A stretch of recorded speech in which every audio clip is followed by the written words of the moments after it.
Hello everybody, welcome back to Anything Can Be a Podcast with Taylor Cartago. My name is Taylor Cartago, and anything can be a podcast. Today we are in the Fordham University at Lincoln Center McKeon housing elevator. I'm wearing a suit, and I'm going to explain all of Hamilton to you.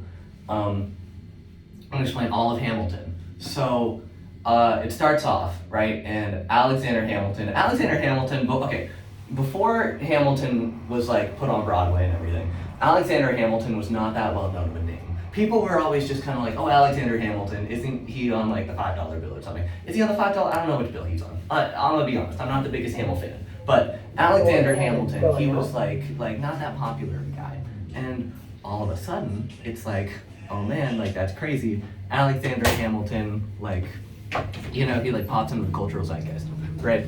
Now, the interesting thing about this is that like it all happens kind of overnight. Lin-Manuel Miranda, he's you know, just like doing his thing. He's writing. He just came off In the Heights. It's like a whole thing. He's not the most popular, but like he's getting some traction, and he creates this musical, and it's a pretty solid musical. Like it's a pretty good time, right? And the whole thing starts out just context bias again. The whole thing starts out, and he plays Alexander Hamilton. Like Lin-Manuel Miranda plays Alexander Hamilton, right? So he's the guy that is like doing all the things, because he's the one that ultimately like knew the most about the show, right? Originally he wanted to cast someone else as Alexander Hamilton. Not a lot of people know this. He wanted someone else to play Alexander Hamilton, but you know, there's so many line changes and just so much shit happening. He was like, well, I guess like someone else, like no one else can play him, so he played Alexander Hamilton, right? So the show starts out, and you'd think like it starts out with like the guy, Alexander, right? But no, what ends up happening is like they do the little orchestral like, that's a little motif that's gonna play on throughout the rest of the show, right?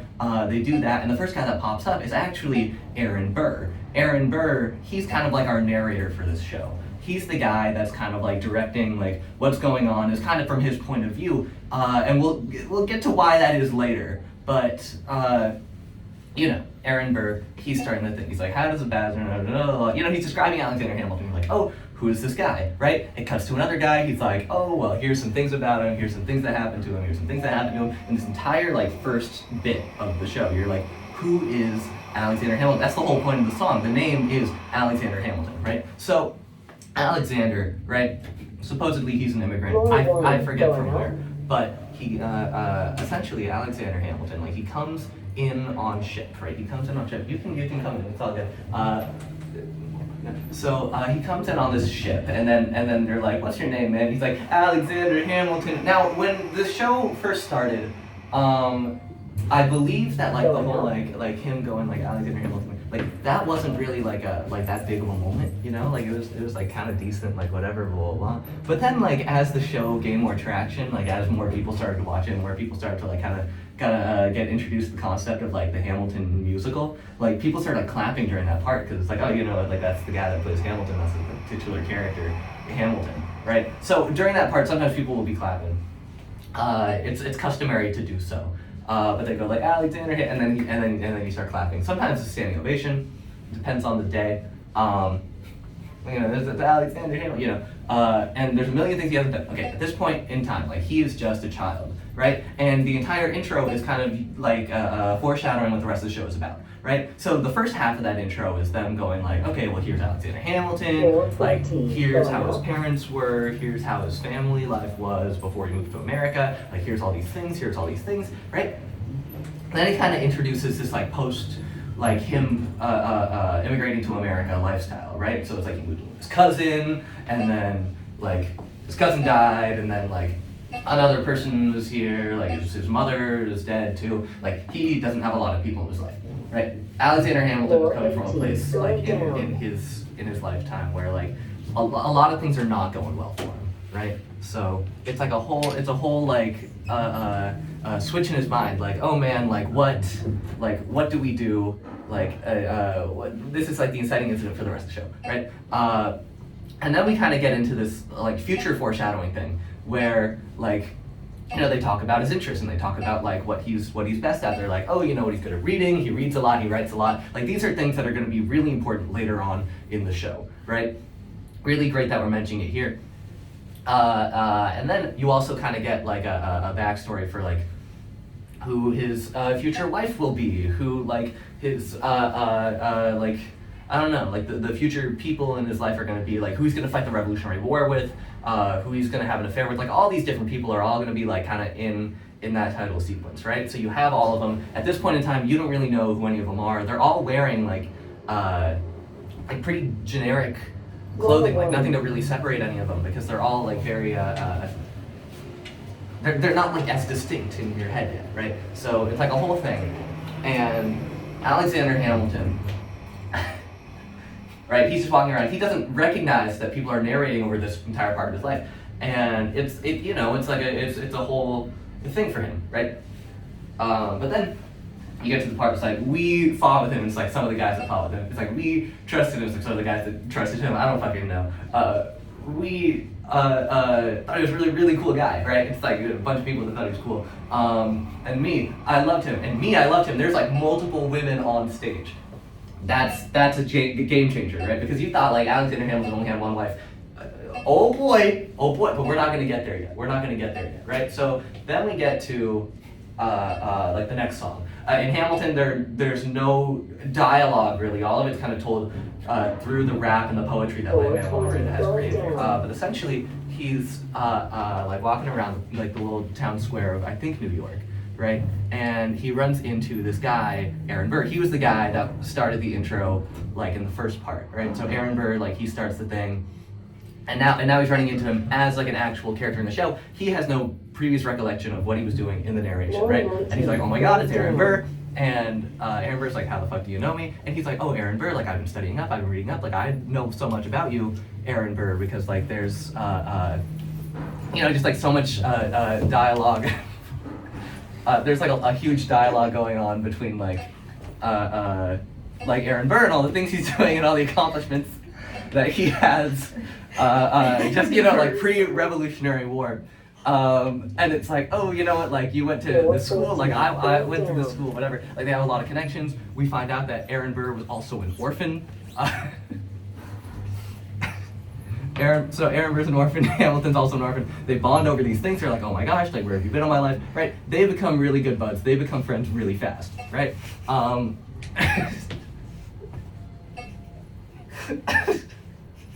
So Aaron Burr,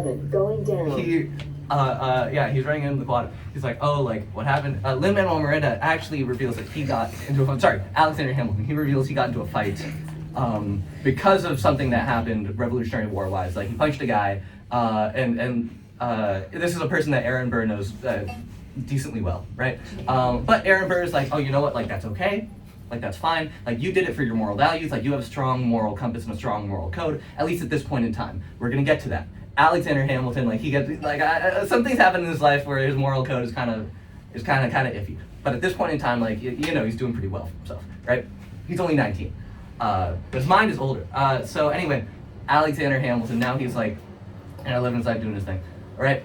He is introduced to Aaron Burr's friends, other people that are in this pre-Revolutionary War type thing, right? So you got John Adams, right? He's an alcoholic. I think he cheats on his wife at some point before the show starts. And then he just drinking Sam Adams. That's a pub in Boston, if you've ever been. I think that's a Revolutionary War. John Lawrence. John Lawrence is the guy. John Lawrence is the name of the guy. I got it really confused. John Lawrence is the guy.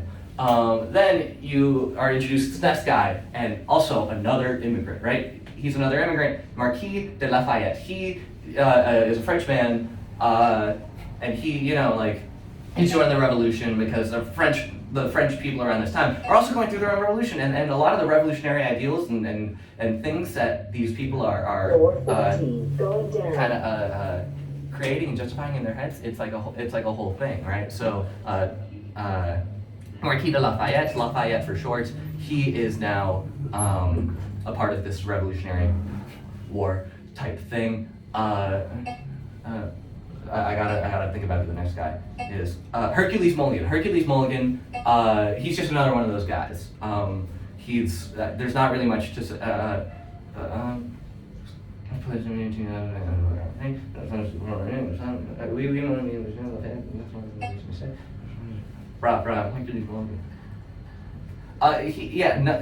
Honestly, the part that he does is just kind of like a fun little rhyme scheme. It doesn't really tell me that much about him as an individual or as another person. But he's another person that's kind of like invested in this Revolutionary War thing, just like the other guys are in this circle. This entire time, all the music is cut out, right? And it's just kind of them going like doing a little beatbox and like hanging out on the table and everything. It's a whole thing, right? So no, feel free. But essentially, yeah. Now they've all introduced themselves. They're all at the table. They're like, "Oh, Aaron Burr," like it was a verse, right? So Aaron Burr, he goes up, and they're all like, "Oh, look at this guy," because he's like the big man. Aaron Burr is like the guy. He's like the head of their group. Every group has like a head, and Aaron Burr is like that one, right? So Aaron Burr, he introduced himself, and he is dropping like a little bit of like not necessarily like exposition as to who he is, because we already have a little exposition as to who he is, but he's giving advice to a younger 19-year-old Alexander Hamilton, right? And he goes like, "Hey, Alexander, like you want to hear something?" And this is some really important information that we're gonna hear about a lot like throughout the course of the show, right? Talk less, smile more, right? Talk less is a motif that kind of happens throughout the course of the entire like Hamilton show. God. And now what happens is that like Alexander Hamilton is a guy that like does talk a lot. Like that's kind of his whole thing. The whole like premise of this show is that Alexander Hamilton is talking a lot, right? Like it's like a fucking 3-hour long show. And part of his arc now being started around this point in time is that he really he does not know how to keep his fucking mouth shut, right? So Alexander Hamilton, he's starting at this point of like he's young, doesn't really know how to control like his actions and stuff. He punched that guy, the bursar, right? It's a really tough deal for him, and now he also like we're introduced to this concept like he doesn't know how to keep his mouth shut, and part of that is like an anxiety thing, right?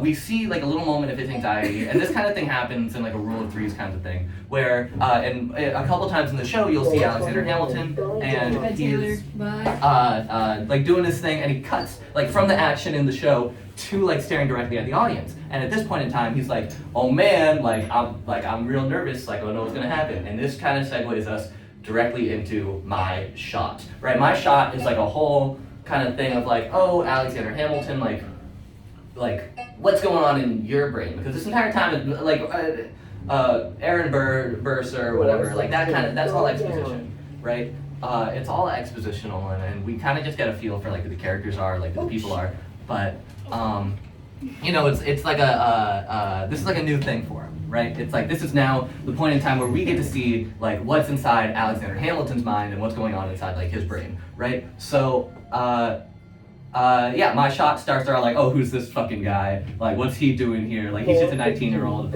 right? Like, immigrant man. Like, he's not really doing a lot. But, it's like, feel free. But he's, doing his thing, right? You guys can stand up, like, don't worry. But he's doing his thing, right? And it's like, he's not throwing away his shot. My shot is another motif that will appear a lot throughout the course of Hamilton, right? Like, this entire thing is like my shot, like something that like, it works kind of as like a double entendre, right? Like my shot is in like, oh, like he's not throwing away his shot, like he just got this opportunity. A shot is an opportunity, but it's also like a shot as in like a gun, right? That's a motif. Oh, I'm not gonna spoil anything, but like it's really important that like that like a shot is also a thing that comes from a gun. It's also a thing that's like you take a shot. Like alcoholism is another important motif in the show. We already learned that with John Lawrence, right? There's like a lot of things that kind of happen with the whole my shot thing, right? Now, what ends up happening is Alexander Hamilton is talking about his life, and he's like, "Oh man, I'm only 19. Like I don't have a lot. Like I just moved here. Like I guess I'm into reading. I guess I'm into books. I guess I'm into the revolution. Like I'm into a lot of things, but I don't really know what to do because look at the big guys. These are the big dogs, right? Aaron Burr. I've read so much about him. I've read so much about like Marquis de Lafayette. Like all these things because he's like very impacted by this Revolutionary War thing, right? Around this time, right? 1776. I don't know if I mentioned 1776 is the exact year that they mentioned. Around 1776, what ends up happening is there's like a whole like thing going on, right? With the Revolutionary War. This isn't the first time that revolution has like struck amongst the American colonies. The American colonies have actually been a thing since around like the 1500s, right? So now it's like, these are really big moments, right? We haven't even signed we did sign the Declaration of Independence, but we haven't really started the war, right? And he's like, oh man, like the war's about to start. Oh man, like all these things are gonna happen. Like what are we gonna do, right? And he's like really scared. He's like, I'm not throwing away my shot. And there's a part where they go to the audience and they're like, everybody's singing, whoa, whoa, whoa, and that's kind of representative of like the British are coming, right? That idea that like, oh, we're telling the masses, we're telling the people like, oh, like the British colonies are now like somewhere along like this like line of American colonies and everything. And now we're trying to figure out like, okay, how do we get the masses? How do we get the American people, the people just like Alexander Hamilton who aren't like the big dogs yet? How are we gonna get them to like, you know, be a part of the revolution, right? And this is kind of representative of that. He's like, oh, like, tell your brothers, tell your sisters, tell your mothers, you know, tell everybody like, oh man, like the Revolutionary War is happening, right? Another expositionally kind of thing, right? We cut to the Schuyler Sisters, right? And the Schuyler Sisters, this is now a whole new thing, right? Because up until this point, all we've really seen are the boys, are the guys, right? And you'd think, okay, it's called the Schuyler Sisters, like we're gonna introduce the Schuyler Sisters. It's Aaron Burr, again, Aaron Burr's the guy that starts the narration off, and he kind of like starts this thing of like, oh, feel free, no. Yeah, it's like a whole thing. Aaron Burr is like, there's nothing rich folks, and he's now talking about like this social class and dichotomy between like the higher ups, like the people that are like a part of this revolution, and then the lowly people of New York City around the time of 1776, right? So what ends up happening is the Schuyler Sisters, they're of aristocratic wealth, right? And it's kind of like what they like to do is they go down into the town squares. They go down to like the more commonplace parts of New York City, and they walk around and they see like, this is New York, this is our future, right? This is the future of America. Like this is really cool, right? Now we're introduced to 3 Schuyler Sisters. I believe there's only 3, right? There is Peggy. She's just kind of there. She doesn't have a lot of importance to the story, at least. She's just there for comedic value, which is great. I love Peggy. Peggy's a great character, right? Now we get into like some of the later, who are the other ones? Angelica, you have Angelica, and Eliza, right? Angelica is the eldest sister. She's kind of the most, I guess, like responsible and mature one. She wears bright red, which is how you know it's her, right? Eliza wears green, Peggy wears yellow. It's like there's some color there, right? Eliza is like this middle child. She's just kind of there. She's also in this like dreamlike world of like, oh, Alexander Hamilton's like 1776 America, right? Like she's another person that wants the revolution to happen, and yeah, this is kind of like an inciting incident of like, oh yeah, the Revolutionary War is about to start, right? They're going around, they're like, oh yeah, this is like the most like women empowerment moment of the entire show, which sucks because there's only like really one song with like these motherfuckers, and then like Alexander Hamilton's in like all of the other songs. And let me be real, Lin-Manuel Miranda, way less cool than like the Schuyler Sisters. Like that's just a fact. It's like a whole, I see some head shakes, but like, I think, but yeah, so now they're like, oh, revolution, like, here's the, we made our constitution, like we the people, whatever, blah, blah, blah. It's a whole, very like male-centric view of like what the colonies should be, and that's really upsetting, right? Which is why they're like, oh, you know what, like we'll include women in the sequel word, right? So now it's like, oh, you know what, there's a little bit of like women empowerment there too, right? And that's a really cool thing that happens in this part of the song, right? But also that's contrasted with Aaron Burr being the one that like starts it and kind of ends the song, right? So Aaron Burr, he's doing this thing and he's going like, oh, you know what, like we've already gotten to that part of the song, but we're on Tyler's system. And so what ends up happening is now, like Aaron Burr, like he's hitting on them, and it's like, oh, okay, that's kind of weird. We don't like that. Like these are just 3 sisters trying try to like, you know, visit the town square, right? Peggy is kind of like, oh, I don't know, like our dad said we're not supposed to, and Angelica and Eliza are like, hey, we're here specifically because we think this is like an important thing, like this is the revolution, like this is some place that we have to be, right? So there's the whole you know, general concept of like whatever, blah blah blah. The Schuyler Sisters, there's like a whole thing. Right now we cut back to the men, right? And these guys, they're like all having some shots, right? And they're all drinking to the revolution. And they're all like, we may not live to see our glory, but I will gladly join the fight. When our children tell our story, they'll tell the story of tonight, right? The story of tonight. This is a groundbreaking and momentous occasion, like in Hamilton's life, right? Where it's like, this is it, right? I've made it, and these guys are saying like, I'm now an important part of history, right? Like, who lives, who dies, who tells our story, right? So Alexander Hamilton, he's living his life, and he's going like, oh, okay, like whatever, like, oh my gosh, this is great, like we're really like happy to be here. We're like, I'm finally making my friends don't podcast. But he's like, oh, like this is great, this is cool, this is awesome, right? And then they do their cheers, right?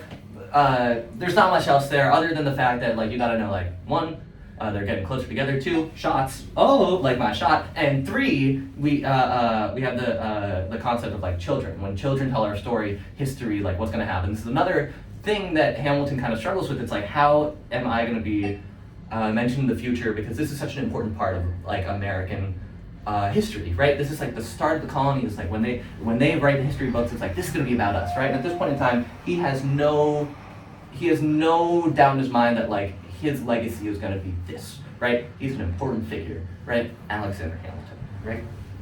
So the revolution war is happening, right? We're already kind of at the point where Alexander Hamilton. Hi. So now we're at Samuel Seabury, right? Samuel Seabury, he's this guy. He's a British man, and he's usually played by someone that's a part of the ensemble cast, right? And there's this little duet kind of thing that like Hamilton does with Samuel Seabury. Seabury is standing on an apple crate and announcing to the town square like the British are coming, like this is the thing that's happening, right? And Alexander Hamilton and his buds, they're all like standing off to the side. While everyone's listening, and they're going like, oh, look at this guy, and they're making jokes about him. They take a couple shots at him. Shots, my shot, oh, haha, right? So there's like a whole like thing going on, and this is kind of indicative of like how people were feeling about the British colonies at the time, right? Oh! Now, Wait, give us more. So they take a couple jabs at him. They mention New Jersey, low blow. But you know, like it's kind of like Alexander Hamilton, like he's like, you know, he's just having a good time, right? And what ends up happening is, Seabury, like he gets really upset. He does the same verse again, like he reads like the same like charter that he was sent to read by King Henry, the 8th, the 7th. There's one of the kings, whichever king was alive at the time. Now, it was King George. King George, thank you. Yeah. But King George III, he's the one that sent in that thing, right? And now it's like, oh man, like this guy, he's big trouble. Like we just heard about Samuel Seabury and all these things. We have no actual like conversation with King George III himself, right? So what ends up happening is now we have a song entirely from the perspective of King George. Right now, King George, this is another thing, we're gonna rule of threes him. King George is in 3 parts of the show. But in this part of the show, it's like him just going like, hey guys, it's me, it's King George III. There's like a whole revolution you guys are starting. Well, I'm not fucking buying that, right? Now it's important to note that all the characters so far, and this is a motif that I think like Lin-Manuel Miranda very specifically wants when he casts Hamilton, right? It's only people of color playing these main characters, right? In the ensemble, you have a variety. Sometimes it's people that aren't people of color, but as far as your main characters go, it's like it's all like Hispanic, Black representation, Asian representation, Native representation. Like there's a lot of different racial and ethnic groups that play these characters. King George is played by a white man in every iteration of the show. And what ends up happening with the King George thing is that he's doing this like fun little British accent. He's doing this more traditional Broadway type music song. He doesn't rap. His rhymes are very straightforward. They're very like A B A B. Alexander Hamilton, in contrast, he raps like slightly faster and at a more modern pace. Because also another contrast that we're trying to show here is that like you have these original traditional values of what Broadway is. That is tied to like what the original traditional values of like the British are, right? And this newfound like musical style of rapping and doing this like lyrical poetry that Lin-Manuel Miranda does so well, right? This whole thing is kind of like how the American Revolution feels in contrast to the British, right?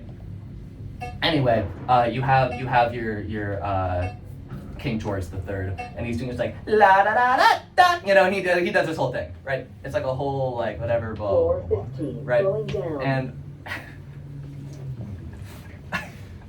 and it ends, and he's just like, oh, you know what? And he's kind of treating it. It's kind of funny, right? He treats this song like it's like a breakup thing, and he's like, oh, you know what? Like I know I have a lot of power in this relationship. Like you guys aren't gonna leave because like I know you guys, like whatever, blah blah blah. You don't want to start shit because like, come on, man, like we're the British, like come on, right? And he's kind of playing around with this idea that it's not that serious, but he's using terminology that makes it more like funny than it is. Right? It's like, oh man, like I'm gonna kill you guys. But he's saying it in terms of like whatever, right?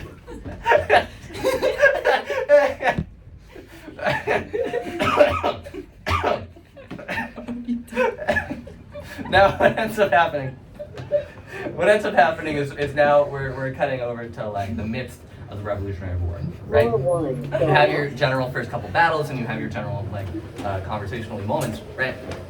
And you have now this ball that like Alexander Hamilton and the boys go to, right? Now at this ball, like it starts off and it's like the Story of Tonight reprise, I think. No. But it's those guys from Story of Tonight. Like it's those guys, right? And the group, they're all hanging out. They're like, oh man, like in this town, like you know what, like you've made it when you date a Schuyler sister, and this kind of sets up the premise that like dating a Schuyler sister is something that's very important to like general society because like again they come from a place of wealth, right? Now the Schuyler sisters, they're at this ball, right? And Alexander Hamilton and the guys, they're all like, oh man, like it'd be really crazy if you could get with one of them, and I forget which one. It might have been Hamilton, and he goes like, it's not a question of which bird, but which one, which, whatever, right? So now it's like Alexander Hamilton is like very confident that he can pull one of the Schuyler sisters, and well, not to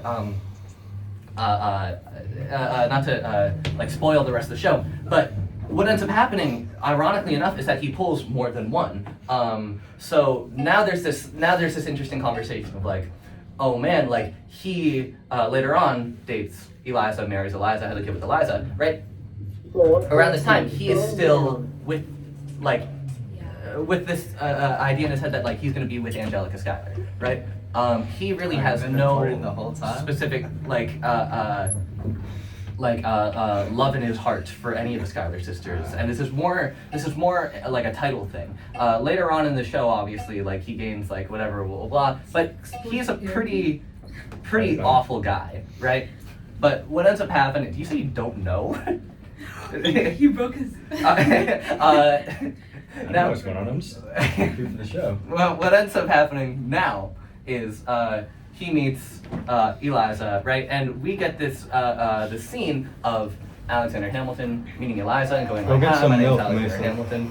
Go get some Whatever, milk. blah, blah, blah, Go get some right? what? There's a whole Milk. dialogue Maybe I there will. where it's like, oh wow, like this is going really well, right? This is like a really good thing that's going on for him. And then, rewind, cut back to the perspective, the point of view of Angelica Schuyler. Angelica Schuyler now sings what is the second fastest song in the entire show because she has to recall all of the different things that are going on in like her life around this time, right?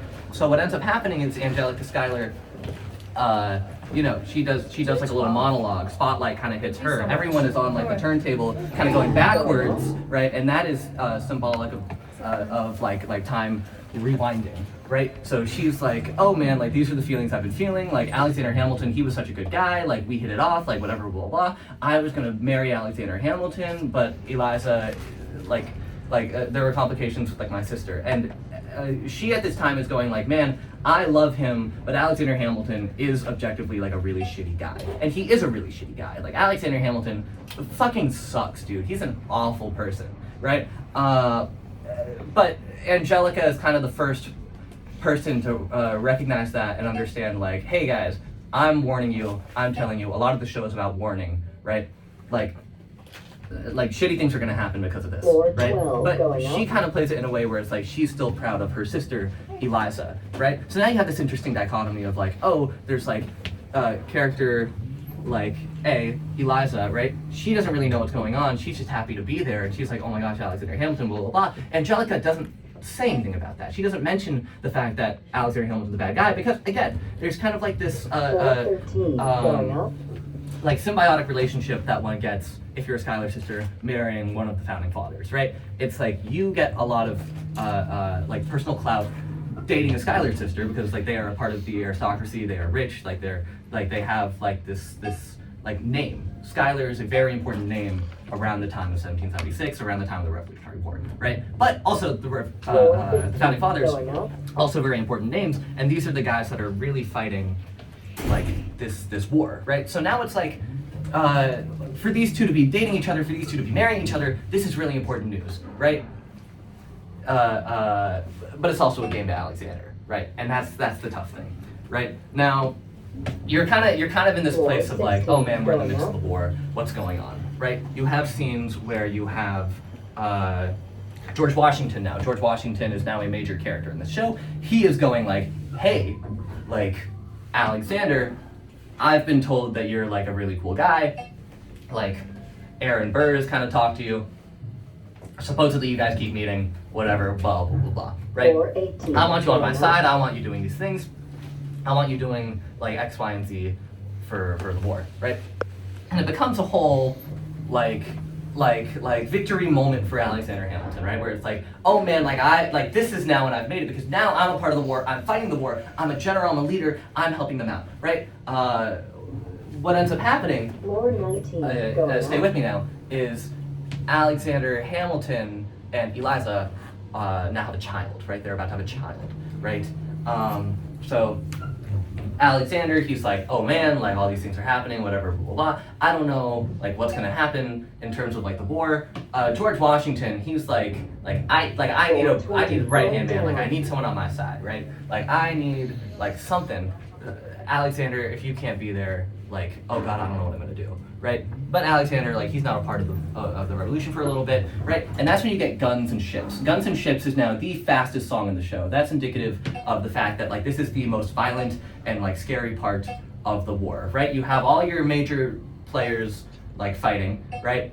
And they're talking and they're like, oh man, what are we gonna do, right? Lafayette is, like, kind of, like, leading the pack in this one, right? And he's going, like, I'm taking this horse by the reins, making redcoats red with bloodstains, right? He's really cocky at this first part. And he's like, oh man, like, oh boom, boom, boom, boom, boom, like I'm gonna get him, like I'm really like good at this, like I know what I'm doing, right? I know that the war is seeming bleak and that it's looking like we're not gonna win, but Alexander Hamilton, like he does a pretty like, Marquis de Lafayette, he does a pretty good job at like kind of like holding everyone down, right? But then George Washington has this conversation with him and he's like, hey, what's happening, what's gonna happen? Like it's not looking that good, right? And it's not looking that good. It's really not looking that good for the revolution. And he's like, I need someone, like I need, who laughed? He's like, I need a right-hand man, right? Right-hand man is like this kind of like big important thing for George Washington in terms of like he can't do this alone. The Revolutionary War was won as a collective and as like a group of people, and Alexander Hamilton is one of those people, right? So they're like, we need Hamilton, sir. Like he knows what to do in a trench. He's ingenuitive. He's fluent in French. Like he knows all these things. Like he knows what to do. And go ahead. And he's kind of like, oh man, like we need him, right? And then in this part where it's like it's been like the fastest the dialogue has been, he kind of quiets down a little bit and he gets a little more somber, right? And this more somber part of the song, he's kind of like expressing how he like really misses Alexander, right? And he's like, oh man, like we need you, the war's not going well, like, what are we gonna do? Now, around this time, this is when I stopped listening to the soundtrack. But, you know what, I can still figure it out generally, right? So I assume Alexander Hamilton, what's our timestamp at right now? It's 34 minutes, that's good time. Because I'm not even halfway. But Alexander Hamilton, he now goes back into the war, right? And you kind of have your whole, like, oh man, he's back, like, he's a right-hand man, like, he was going, like, boom, boom, boom, boom, boom, right? Battle of Yorktown. Battle of Yorktown is a really important, like scene in the first act, because, like, the Revolutionary War, all of this kind of stuff has been going up and, like kind of leading to what, like, Battle of Yorktown is going to be. Right, it's like, this is like the end of the war, this is when it all happens, this is what's gonna happen, right? We have our major players all coming back, they're like, oh, Battle of Yorktown, like, we got this, around this, like we're, like, we are the revolution, right? You know what I'm saying? Now, sorry, let me think for a second. Alexander Hamilton, he's now doing a pretty decent job, like, fighting the war. We now are told that, not John Lawrence. Marquis de Hercules Mulligan. Hercules Mulligan is a man on the inside, right? He has been working with the British and kind of like talking with them and going like, oh yeah, like blah blah blah blah, like I'm a man on the inside, kind of in the way that like Arnold something was, but for America, like it was a whole thing, right? But now we have a man on what? Benedict Arnold. Benedict Arnold, right? Now this is really good news. Like we're really getting somewhere. The Battle of Yorktown is inevitably won by the American people. Right now, the American people, they're all celebrating, they're all having a good time, they're all happy. It's like, oh, good, thank God, like we did it, right? Like this is like America is finally like found its footing. We finally did it. And you'd think like Battle of Yorktown is when the show ends, right? Battle of Yorktown is not when even Act 1 ends, right? This entire thing has kind of been leading to this idea that like, oh, like he's here because he wants to be a part of the revolution, he wants a better life in America, the American dream, right? The American dream is also another important thing because again, he's tying back what the founding fathers were thinking to like what immigrant people and immigrant families are thinking when they immigrate to America, right? It's you know, it's Lin-Manuel Miranda's a smart guy. But it starts out and he's like, oh, revolution, like, oh, blah, blah, blah, blah, blah. But there are a couple loose ends. There are a couple things that are going wrong, and a couple things that are like, oh man, like, I'm like a little iffy on like what's going on, right? That's when you get to Non-Stop, right? Non-Stop is a song where you'd think like, oh man, like the whole thing's over. But now it's like, what do you do with America, right? Because you finally won the war and you finally figured out all these things. You're like, oh man, like emancipation, like the British are gone, like whatever, all these things are happening. But at the end of the day, it's still like, well, now we gotta run a country, right? Who runs our country? Who are these people? George Washington is obviously like figure number one. He's the guy that's like pretty solid at like figuring this whole thing out, right?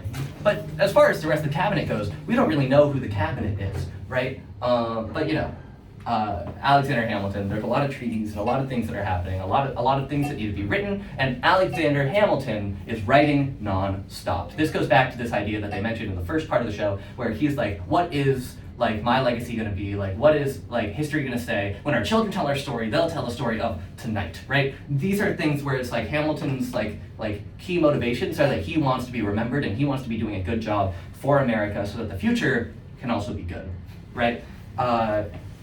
And around this time, they set up all these things. They're like, oh, like more stuff with the Schuyler Sisters, ooh, more stuff with like Aaron Burr, ooh, you know, like more stuff with all these things, right? Real scary times, right? But then Non-Stop ends. There's a scene in Non-Stop. It's my favorite scene in the whole thing, where Alexander Hamilton, because he's writing so much, they're like, oh, you know, he wrote like 51 different articles, right? He's writing on the what are they called? Like it's not turnstile. The spinning floor. Like there's a spinning floor, right? Like he's walking on it, and he needs to like write on a table because he's like transitioning from his desk to like walking around like the town square. And these two guys, they grab like a piece of wood from like the side of the stage, and they just carry it like this onto like the tracks where Alexander Hamilton is, and then he starts writing on the piece of wood as he's walking, and it's such a cool scene, you know, because it kind of uses this idea of like, oh, they're building America, and this idea that like Alexander Hamilton used to write, like it was a really interesting. Oh, you're back. Nice. So Alexander Hamilton's now here. He's doing his thing, and into Act 1. You do your intermission. Intermission is a part of a show where you get a little break. And around Hamilton, and with Hamilton, it's such a long show. I deserve one. You know, 16. so much has happened, and you know it's important that you get one, right? Apparently in England during intermission they give you ice cream. Like it's customary that you get ice cream. I don't know how I feel about that. Is it a good intermission snack? Yes. I guess so. It's just not a thing that they do here in America. But also, on the flip side, right? Who really won the war, you know? The British, they don't do playbills. They don't have playbills. They have playbills, but you have to spend an extra like 10, 20 bucks on them. And I think that's unfair. If I had to pick between like having a playbill and having ice cream, like the playbill's infinitely more important. That'll last me forever. That's a thing that I get to keep with me and take back home, right? At least that's how I see it. What flavor ice cream? It is vanilla and or chocolate. Pretty basic, but pretty good, right? Now it's a whole little like tough decision here. It's like, do I like the West End because they're giving I don't know. America does not give you anything during intermission. You can use the bathroom, I guess, and sometimes they have a bar, I guess. But it's like they have bars in the West End, I'm sure. And if I'm going to a Broadway musical for the bar, like what am I doing with my life, dog? Like that's you know.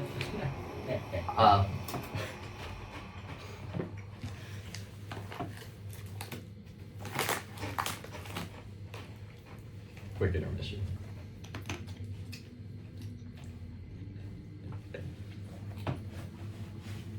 So now start Act 2, right? We don't really know, like, what's going on. We don't, like, again, like, that's around the time when I stopped actively listening to the soundtrack. It's a long soundtrack. But Act 2 happens, right? And now we have all these loose ends, right? It's like, oh man, like, you're gonna have a child? Like, oh man, like, you gotta write stuff? Oh, you gotta do all these things, right? And now important things to know about Act 2. There's a little bit of double casting, right? The guy that plays Marquis de Lafayette now plays Thomas Jefferson, right? The guy that plays James Madison now plays Philip, his son, and the guy that plays John Lawrence now plays someone else that's in the cabinet. I forget his name. But there's like a bunch of stuff that happens, right? Now we get to what did I miss? What did I miss is Thomas Jefferson's introduction, right? They kind of go with this thing of like, oh, Thomas Jefferson, like you've been like going around, like you've been doing all these things. They make a joke about like the late '80s and how he's like, you know, just like going around all crazy, right? He's a really interesting and eccentric guy, right? He goes down the stairs from like that top part of the of upstage down, and he goes like, what did I miss? You know, and it's like, oh well, you missed a lot. It's like kind of ironic because like, you know, he missed like the whole Revolutionary War. He was there obviously, but it's like around this point, like we haven't seen him, so it's like we're catching him up. He's catching us up on like what his activities and adventures are, right? It becomes a whole fun little thing. And Alexander Hamilton now at this point, he's a little bit older, right? He's writing these things. We're now at around like 1810, 1820. Like I Oh really, my God! 1800.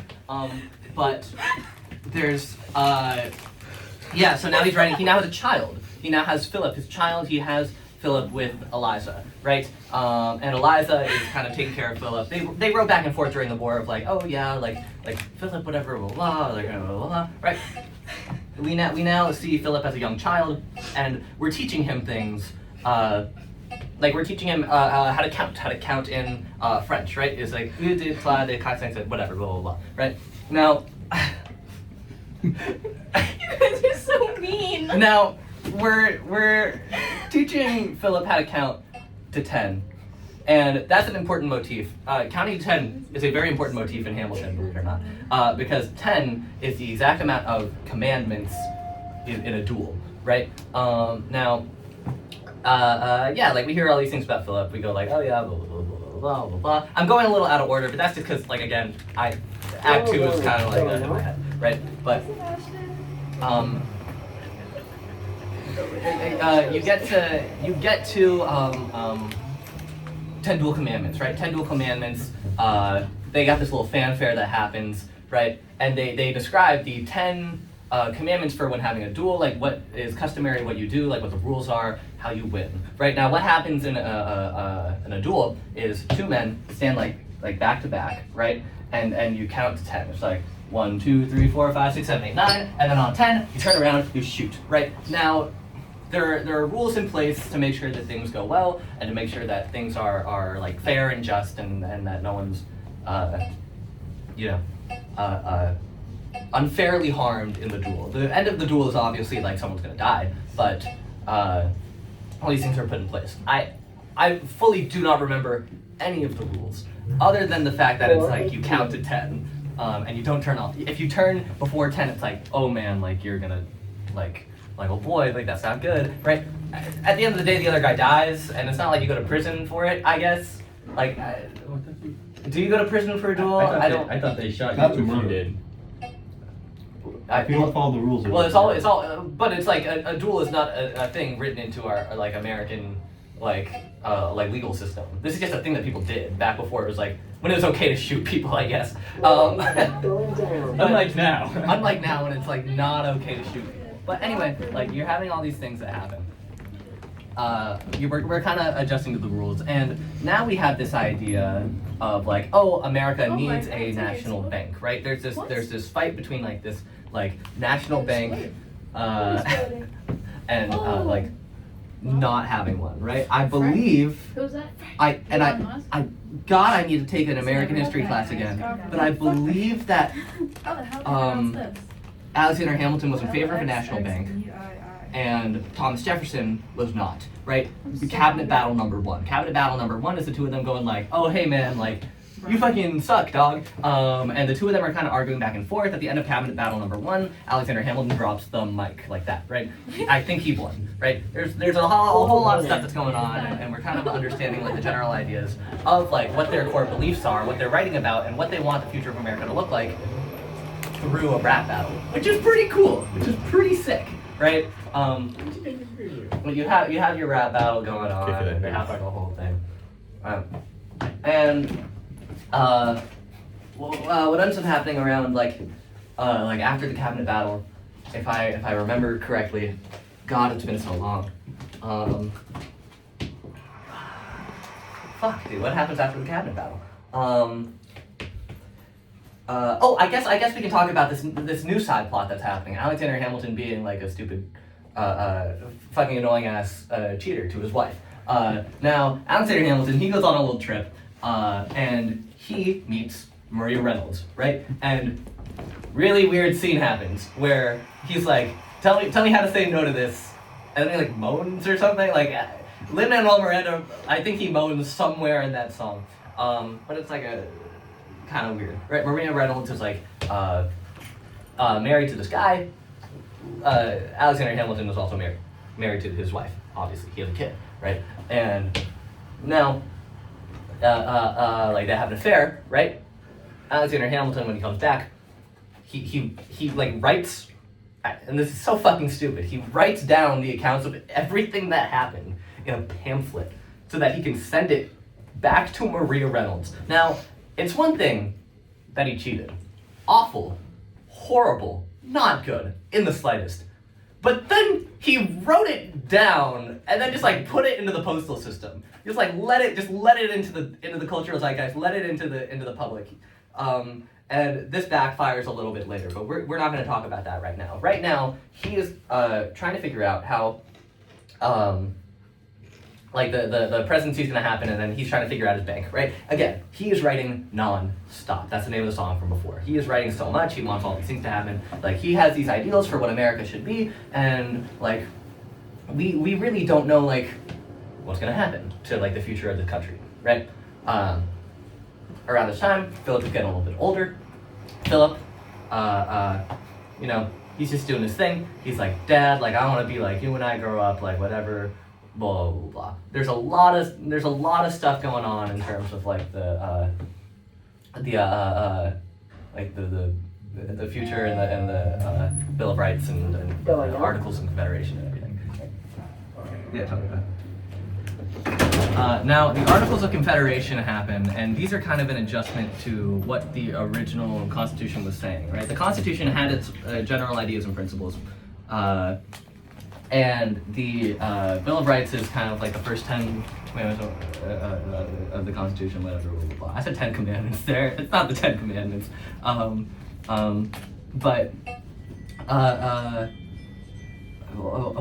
are the Articles of Confederation? The Articles of Confederation are just like ways and beliefs of how America should be run. Now, to any American history buffs out there, I may be getting a lot of this wrong. And that's because all I remember about America around the time of the Revolutionary War and a little bit afterward is either through Hamilton or through my AP US history class back in junior year of high school, in which I cheated on every single question of the final. And by cheated, I mean I copy and pasted every single test question into Google. And at some points, Google text-to-speech read them text. But it's like, you know what are you gonna do, right? I think there's another cabinet battle. I forget what this one's about, but it might be about the presidency because Thomas Jefferson, he's running for president now. There's another guy that runs for president in between, and that's all explained in, I forgot to mention this part, what comes next, right? What comes next is this whole like thing, again, from King George III, where he's like, what's gonna happen now, America? You're fucking moved, dog. Like, you don't know how to run a fucking country. There's this John Adams guy. Like, how is he gonna run our nation? You know, John Adams, really? John Adams is not important to this show, which is why he's only mentioned in exposition, right? So I guess now it's like, oh, I guess you have your big contenders for who is gonna be running the country, right? It's James Madison. Or not James Madison, sorry, Thomas Jefferson and Aaron Burr. Aaron Burr is another person that's running, right? Now,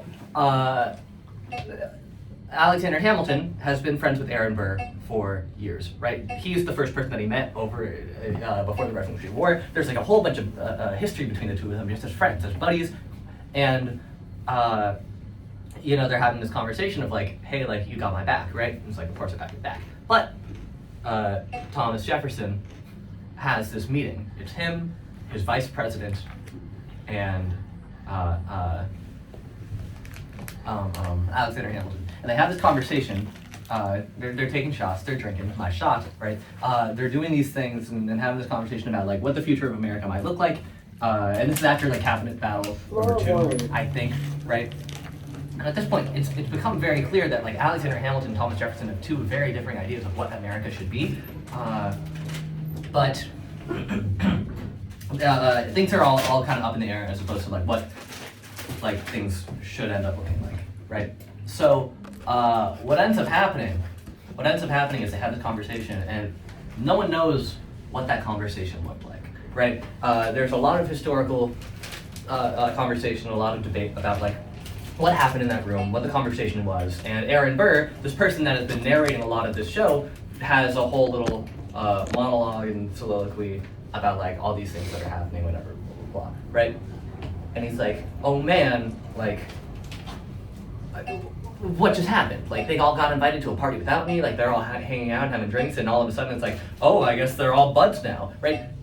Hamilton is now with Aaron Burr's arch enemy in terms of like this election, and he's now having conversation about all these things that are happening, blah, blah, blah, blah, right? 420.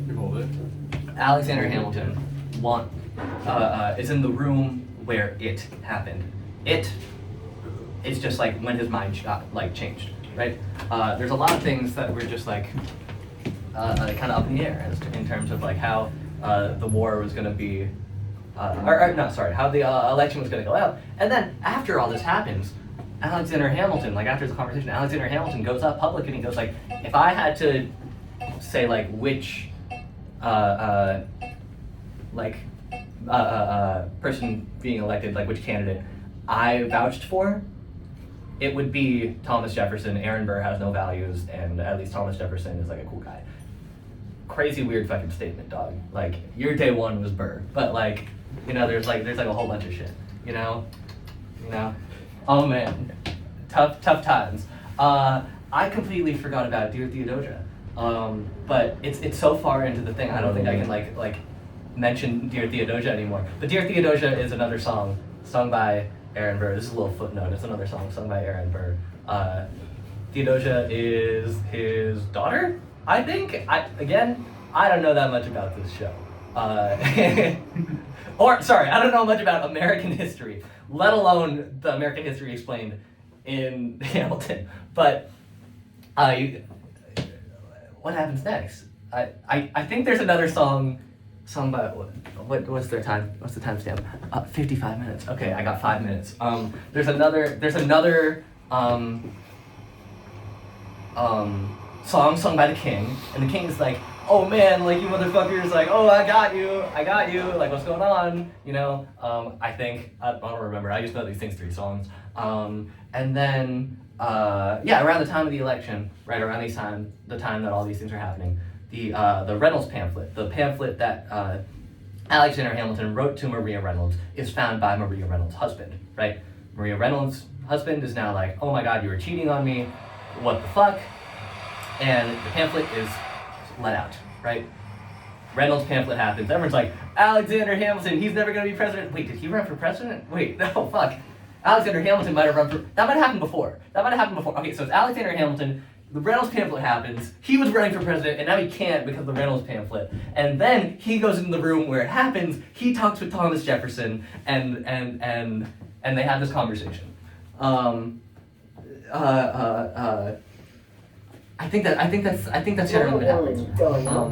But Thomas Jefferson is like, it's you know, now it's like he's running for president. Okay, I've got it figured out. I've got it understood. Oh, yeah. I get it now. So Wait, was this a now Philip, Hamilton's son, you know, 56? he's now a little bit What older. the fuck? He's a little bit older, Are he's you a little bit describing wiser. the plot And of he Hamilton? is like he sees all these things that are happening. He sees that Aaron Burr is like you know, just like reveling in his victory. He's like, oh man, they're gonna be president now, whatever, blah blah blah. Right?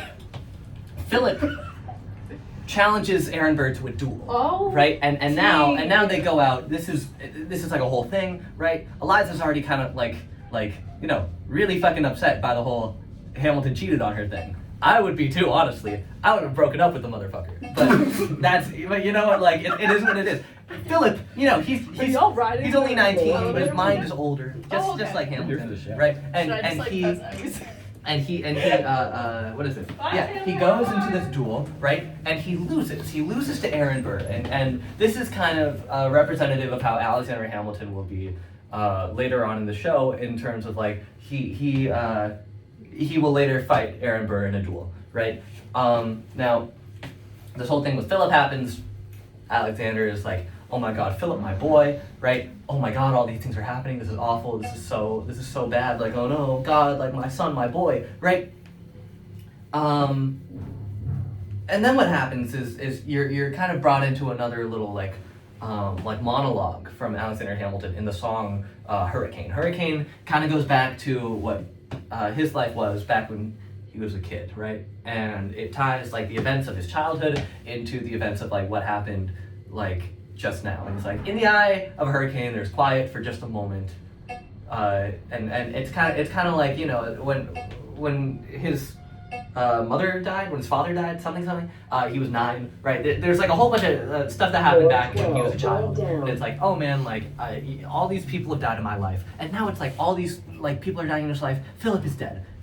Like, what do we do, right? It's a tough conversation. It's a tough time, right? But what ends up happening now is take a shot every time I say what ends up happening now. But yeah, next series of events is it's like, oh man, like Aaron Burr, you motherfucker, right? Thomas Jefferson is already president. All the things are kind of happening now. Alexander Hamilton is a very old man, right? And by very old, I mean, I don't know, like it's like the late 40s, 50s. It's back in the olden times, so like that's an accomplishment, you know. And he's like, you motherfucker, Aaron Burr, like me and you in a duel, you and me in a duel right now. Let's go, you and me, right? So then they have their duel, right? This is really impactful because like these are two people that have been friends since Alexander Hamilton was 19 years old when he was first joining the American Revolution, right? Now, all these things are happening, right? And Alexander Hamilton, he does the duel and they count to 10, and before that 10 hits, right? You know, bullet kind of just like, you know. Now we're kind of stuck, frozen in time, right? Alexander Hamilton has another monologue, right? He's not singing. There's no real music playing in the background. He just does his thing, right? He has all these motifs and things that have happened throughout the course of his life, over the course of like him moving to America and making a name for himself and writing all these things. And he talks about his shot, and he talks about how he rose up, and he talks about all these things, and he talks about how in the eye of a hurricane there's quiet for just a moment, and that is his moment right here. It's like right before he dies, he sees his entire life and what his life meant, and he's trying to understand like what the history of like his life is, right? And he stands there and he's like, I'm finally like content with death. Aaron Burr's bullet shoots, boom, he's dead. Alexander Hamilton dies, and this is a somber moment for the show. I started crying personally. But yeah, it ends on this song. Who lives, who dies, who tells their story. This goes back to that original idea set in Story of Tonight, in which the big like crux of the show is like, you do all these things because you want to be remembered as an important figure and as an important person in history. Like you wrote like 51 different articles so that you could better the future of America. You did all these things. You started the National Bank. You started all these things. Like you did all like X, Y, and Z. It's a whole like there's just so much that happened. And at the end of the day, Alexander Hamilton is not recognized for those things up until the point of Hamilton actually being made. He is a forgotten hero of the American dream, right? And Who Lives, Who Dies, Who Tells Their Story is from the perspective of what many argue to be Eliza, and it's her singing most of the things, and the whole ensemble sings the song, right? Who lives, who dies, who tells their story, and at the end of the thing, Eliza looks directly in the audience spotlight in front of her. She walks into the spotlight, and then she gasps. She looks around and she gasps, and then lights cut.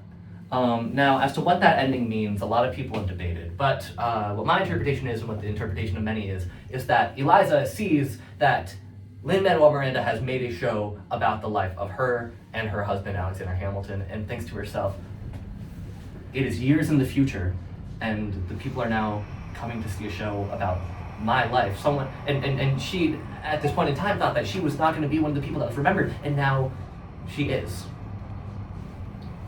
Thank you. This was Anything Could Be a Podcast with Taylor Cartago. I'm Taylor Cartago. Anything could be a podcast. And don't forget, next time you go to a Broadway show, bring some ice cream. Fuck. Oh no.